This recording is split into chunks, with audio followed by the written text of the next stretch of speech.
I used to see those memes that talked about if you have toxic friends, get rid of them. And I used to think, well, duh, who wouldn't do that? But I recently realized that I had a toxic friend, and it was kind of stealth situation because I've been friends with him for 30 years. Talk practically every day. But it was in recovery that things really changed. Recovery, as I say all the time, it's all about spiritual growth and personal development and strengthening that prefrontal cortex to fight off the midbrain. And essentially, as you get stronger, you level up and you develop higher standards. And it's funny, he'd even said to me once, "Oh, I liked you better in your drinking days. You didn't have all this high energy." And I think what goes hand in hand with that is also, again, that higher standard. And I just came to the point I wouldn't put up with it anymore. I've actually blocked him a few times in the past, even in my drinking days. In my opinion, which I will only stress because I could be wrong, but for me, he presents as a contrarian and a know-it-all. I actually think he is even a little different with me. I think he has me at a higher standard where he thinks he can be more difficult with me, and he seems to enjoy it. Definitely enjoys debating as sport, which I do to some extent, but when it becomes a waste of my time and fruitless, etc., it's just not.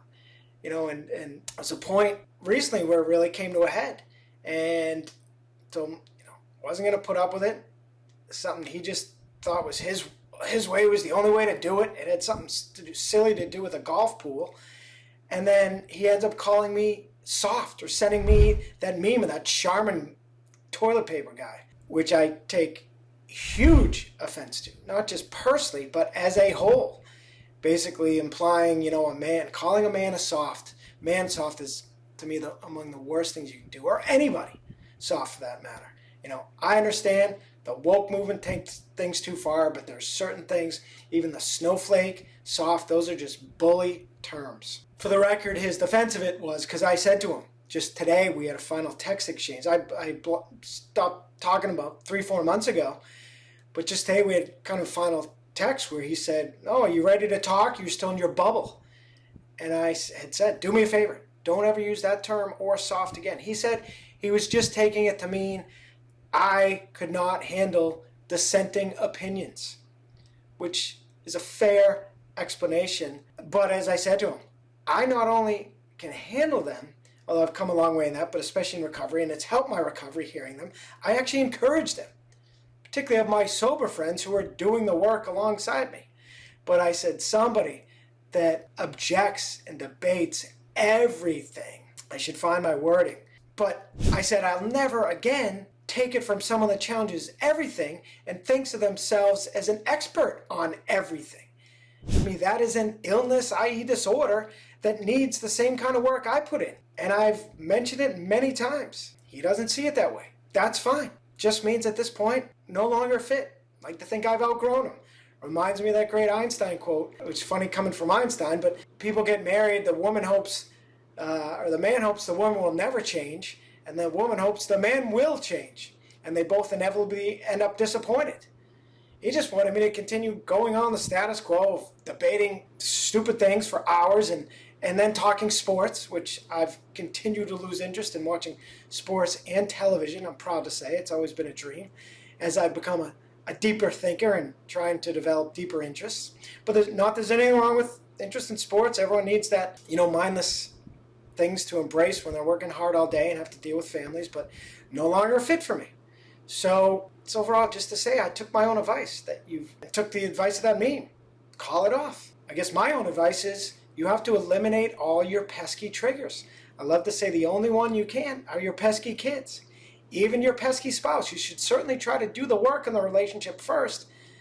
But if it can't be done, you got to walk away at some point. I even said to him today, I hear from women all the time in sobriety communities that get sober and then realize they're married to a completely narcissistic spouse. I'm not calling him one. He is not. But it seems in their cases they are.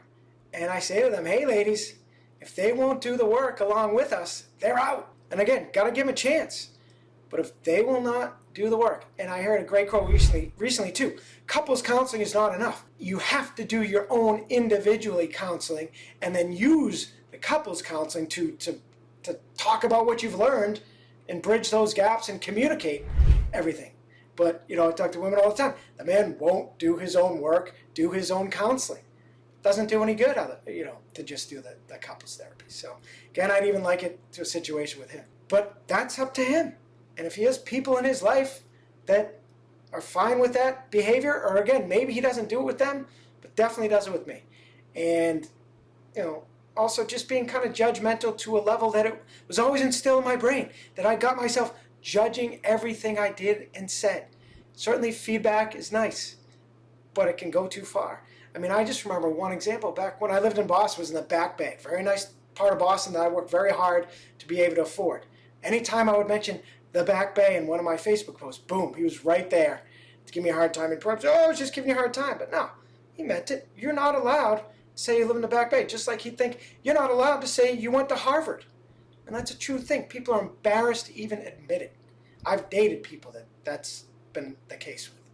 So I just don't need it. And I told him he's essentially the only source of stress in my life, which, I'll try to wrap this up by saying, great quote I read, I think, on Instagram, but we all want people who have our backs, but sometimes those close to us are unknowingly harming our mental health. That's what I told him today. Just, you're bad for my mental health, man.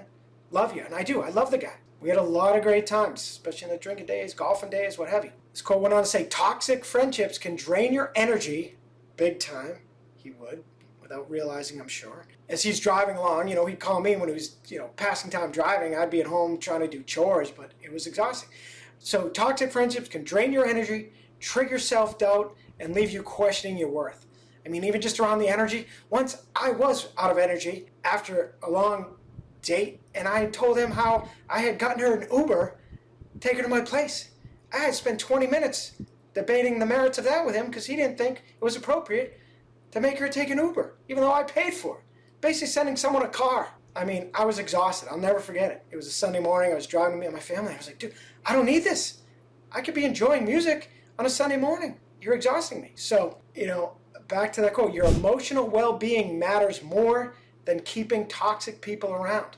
Your mental health is priceless, just like sobriety is priceless. And they're tied in hand, obviously. Surround yourself with those who lift you up, celebrate your wins, and support you through tough times. Sadly, he did do a lot of that, and I thanked him today. I truly did. He's been very supportive of my recovery, my wins, etc. Although he's also a sobriety recovery know-it-all. It's so funny. That's a term I just heard a guy use on a podcast. He warned, like, these are the friends you're going to, encounter in your recovery. And that was one of them.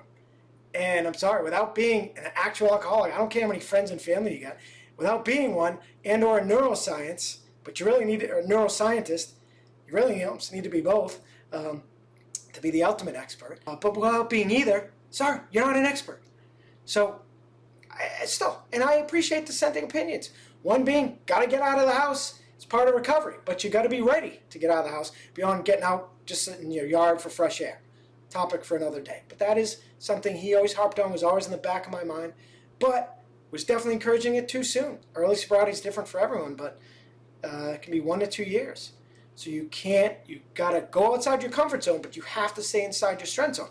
And just because it worked for one person, maybe a very close relative of his, it doesn't work for everybody. So I guess that's it. Back to the soft thing. I told him today, I love that BetterHelp, who I actually use for my therapist, their campaign, around, it says, be a man, get real mental health. If you're broken, fix it. Again, be a man. Great campaign. So I guess I'll end it with that, and I'll repeat it again. As I said, if they're not going to do the work along with us, then they're out. And again, I'll allow for maybe they don't need it. But if we think they do, they don't, then just no longer a fit. I saw a great meme that said, if you hang out with 5 unmotivated people, you'll be the 6th.